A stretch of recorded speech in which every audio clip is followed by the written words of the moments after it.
মাত্র একটা সেটিং পরিবর্তন করে কিভাবে আপনি আপনার মোবাইল ডাটায় সেভ করবেন, চলুন আজকের ভিডিও থেকে আমি সে বিষয়টা খুব সুন্দরভাবে আপনাদেরকে দেখিয়ে দিই। আপনারা যখন ফেসবুক স্ক্রোল করেন তখন কিন্তু আপনাদের যে সামনে যে ভিডিওগুলো আসে সে ভিডিওগুলো অটো প্লে হয়ে যায়। এই অটো প্লে সিস্টেমটা আপনি কিভাবে পরিবর্তন করতে পারবেন সেটা আমি আপনাদেরকে দেখিয়ে দিই। ফেসবুকে গিয়ে আপনার যে প্রোফাইল রয়েছে সে প্রোফাইলের উপরে যে 3 ডট অপশন রয়েছে সেখানে ক্লিক করবেন।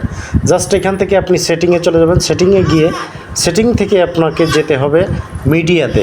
তো মিডিয়াতে ক্লিক করব। মিডিয়াতে ক্লিক করার পরে এখানে auto play in feed and restore এই যে অপশনটা রয়েছে এখানে 3 নাম্বার যেটা রয়েছে নেভার, জাস্ট এই নেভারে ক্লিক করতে হবে।